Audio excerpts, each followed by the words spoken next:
How to craft irresistible subject lines whereby subscribers have no time to waste. They immediately drop whatever they're doing. Even if it's an emergency and someone's having a heart attack, they can just drop it just to view your email.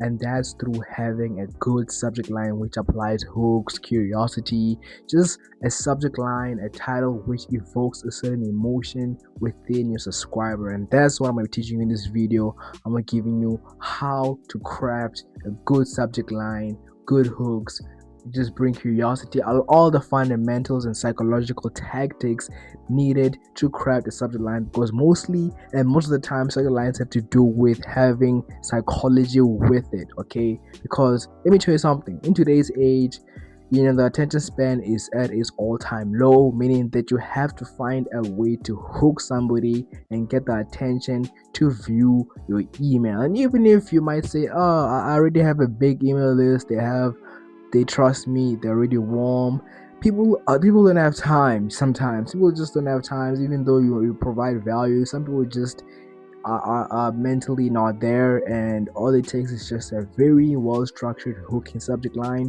to get their attention and help you stand out from an inbox with a lot of subscriptions. It could be Nike subscriptions, it could be a newsletter from some other guy about how to relieve back pain, so many things. But overall, let's stop yapping and dabbling and get to the video. Hello guys, my name is Scobie.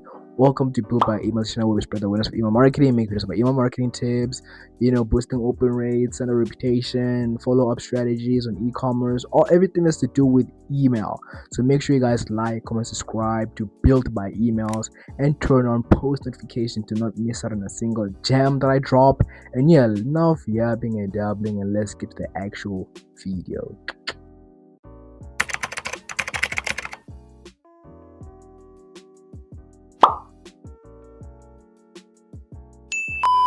So in this video, I'll be laying out 9 psychological tactics. I said psychological. Okay, 9 psychological tactics to craft irresistible subject lines, plus a test walkthrough, meaning that I want to test you guys so you can be able to understand how to apply the strategies I'm telling you guys, and get more clarity, and not just watch this video. You gotta watch and understand this video, not just watch it like a mindless, I don't know, pigeon.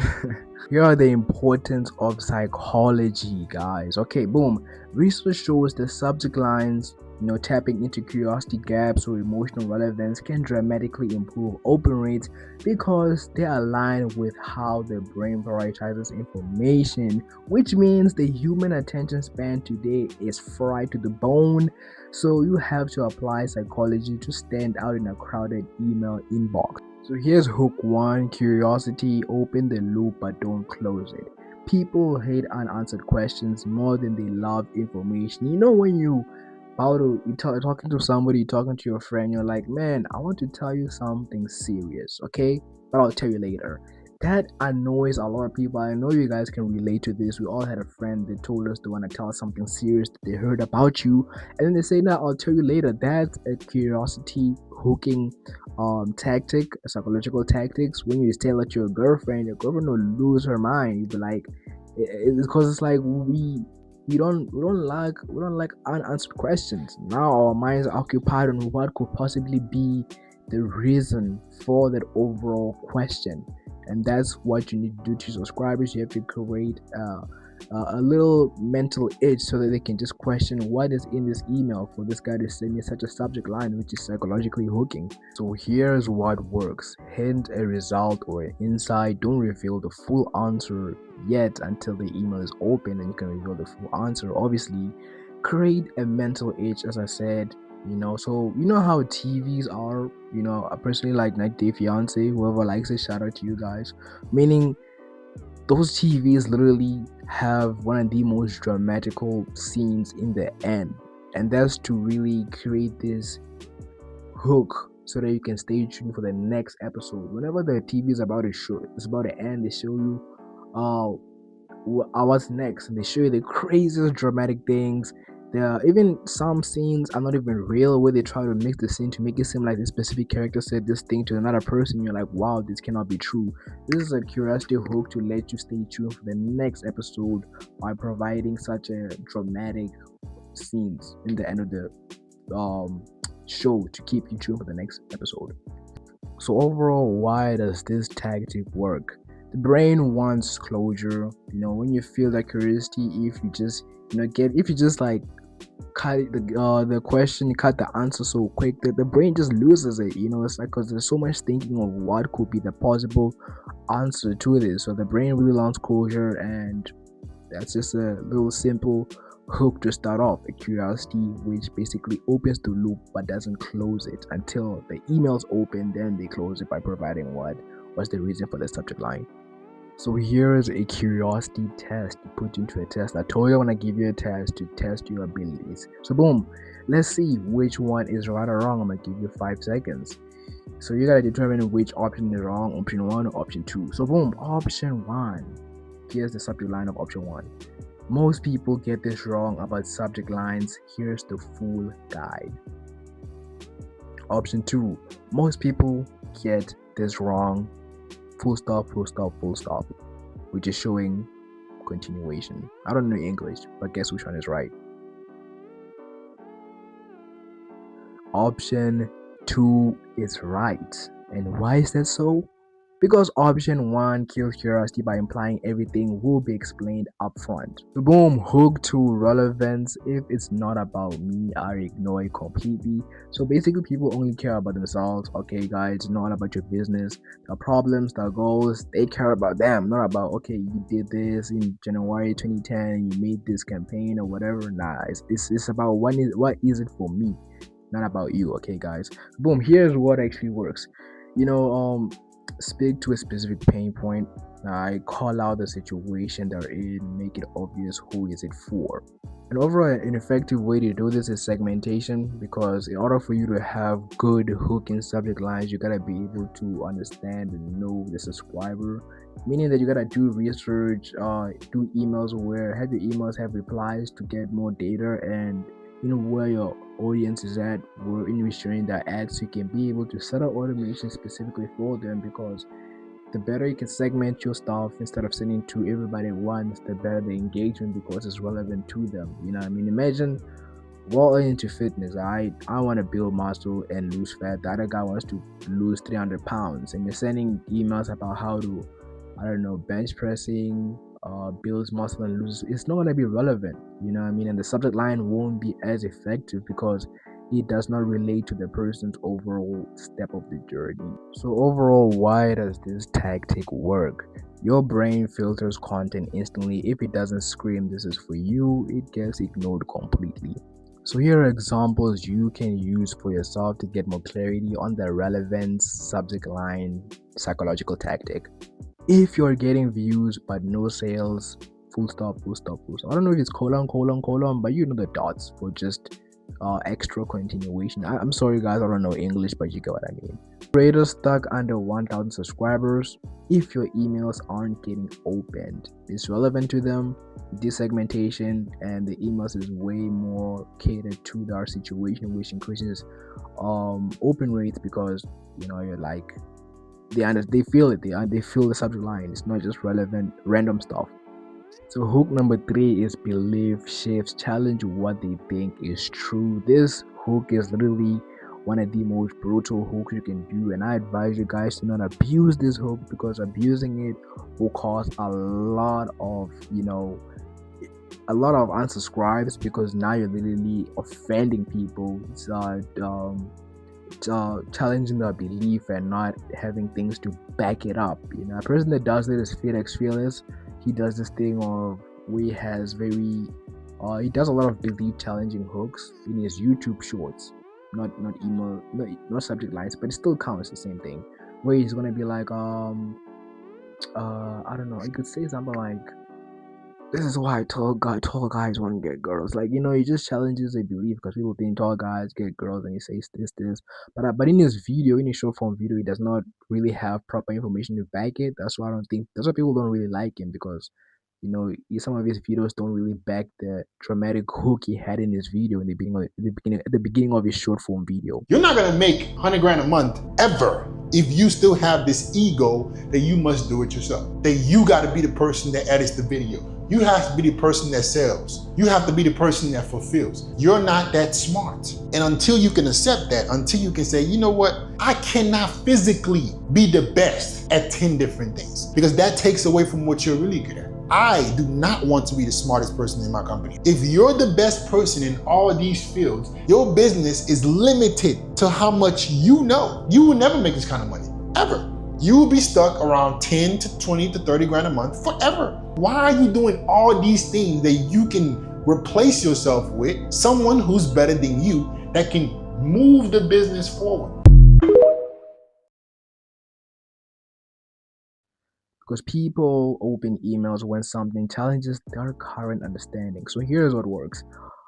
Contradict common advice, right? Reframe a popular belief. Okay, so do research on the niche you're in and the segmented automation you have, and really look at a very popular belief. It could be like, let's say you're sending emails about how to boost your email marketing sales, and maybe a popular belief is that you gotta have better hooks for open rates. And you can probably be like, oh, this is, I don't know, I can't think of a hook right now. Usually I use ChatGPT to refine my inputs, but it could be that challenging a big belief, and the big belief could be, oh, you need better hooks to go viral. So here are the actual examples. More content isn't the answer. Okay, I'm not saying these are not examples to use for your short form content. These are examples for you to use in your subject lines.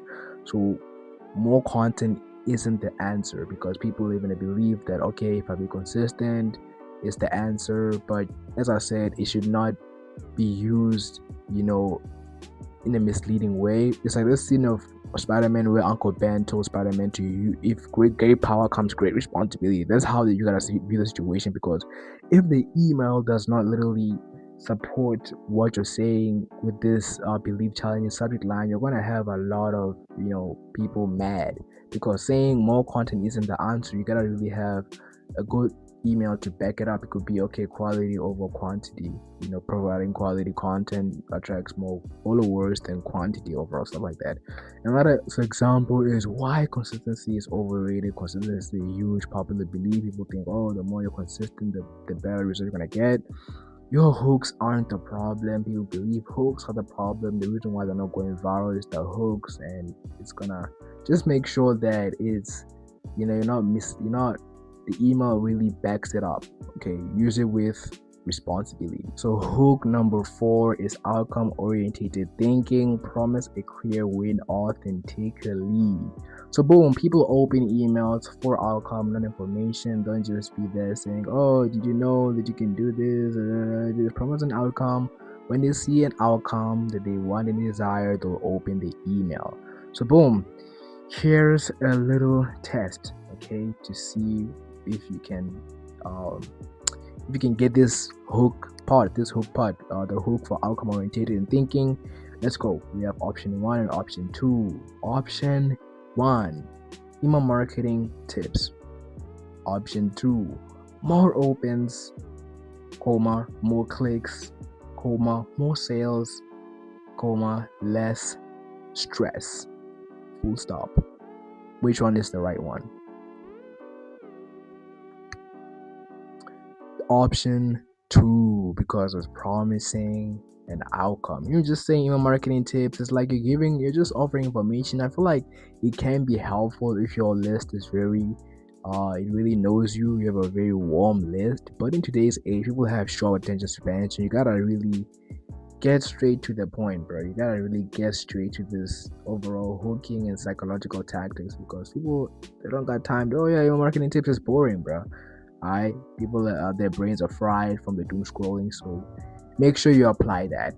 So boom, examples of outcome oriented thinking hooks is how to double your open rates without clickbait. And then without clickbait, it has brackets in there. The fastest way to write subject lines that get open. If you just wrote the fastest way to get to write subject lines, it would have been man. But if you say open, even though they know that the overall email is planning to help them get this outcome, just seeing the outcome out front can really help boost those open rates. So the fastest way to write subject lines that get open, why your emails aren't converting, and how to fix it. Boom, number five is pattern interrupt. So the inbox is full of boring, predictable, subject lines, and people just it's just like, bro, you're competing against other brands. Just think about, cool, maybe you might think that you have a warm email list. Just think about the competition in the inbox. Some brand is using one of the most craziest hooks, bro, that's getting subscribers crazy to click immediately. So just think about that. So here's what works: unexpected phrasing, casual human tone, pattern breaks. Examples of this flopped. Full stop, full stop, full stop. Still this. I was wrong about this. Don't send this email. Hook number 6 is emotional triggers, not logic triggers. So basically, people open emails emotionally, then justify logically later. So here's a high performing emotions: frustration, fear of missing out, which is a popular hook to apply, hope, relief, validation, curiosity, and desire. Examples: tired of posting with no results. You're not bad at marketing. This made life easier. Stop doing this to your funnel. Okay. And hook number 7 is being specific. When you're specific, it makes things way more believable. So basically, specific details feel more, like real and trustworthy. Here's what actually works: numbers, clear scenarios, defined outcomes, and concrete situations. So here are easy examples to apply. 3 subject line mistakes killing your open rates. The 5-word subject line that boosted my opens. Why 80% of emails fail before they're even read. So hook number 8, simplicity, making things as simple as possible. If your subject lines takes mental effort, people skip. So don't make your subject lines a whole history essay. If you guys have been in a history class, you know how long the essays are, so don't make your subject line that long. Overall, what works is short sentences, simple language, no jargon, and one clear idea. So here's the test, okay? We have option 1 and we have option 2. All right. Optimizing deliverability through strategic inbox positioning frameworks. Option 2, why your emails go unread.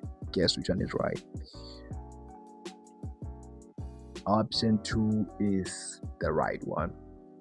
And take note, guys, don't take this thing too seriously. Make sure you implement A/B testing, because some emails, surprisingly, even though they don't have some of the psychological text I'm speaking about, could be effective. So don't really take it too deep and see that this is the only way. There's so many other factors which is A/B testing. So see what works for you, and maybe your email list might be different. Maybe they have I don't know, high attention spans because they came from blog sites or whatever. So yeah, test what works for you. Final one, number 9, curiosity without lying. If the subject line lies, trust will completely die. Which I said, don't be too misleading, trying to over exaggerate them to click or whatever. The email has to follow up and match the subject line. So why does this matter? Clickbait increases open once but destroys trust long term, hurts your center reputation because people don't trust you anymore because you mislead them a lot,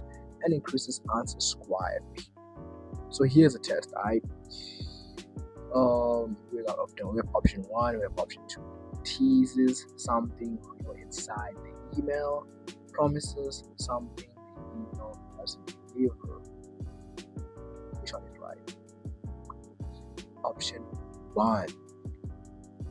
So overall, guys, this is the end of the video. I am completely dead tired. So please make sure you follow all these nice strategies and test it for yourself. Make sure you implement A/B testing, guys. Don't really stick to just one, because maybe the other email can work best with the other email. What matters in your marketing is looking at the analytics and determining which one works best for you. So if you guys are getting started with email marketing or already have a tool for email marketing, I recommend you guys can start with GetResponse and join the 14-day free trial, where you can come in there, experience, and see for yourself its quality. But the reason for me promoting is this because GetResponse has an AI tool whereby it can craft you emails using AI, craft the subject lines using AI, meaning that if you're just feeling so overwhelmed, you can just use the AI integration. Life is way more simple. So get started, link in the description for the new free trial, plus get weekly private tips from me to help scale your business through email marketing. But enough yapping, guys. Peace out. Bye. Have a great time.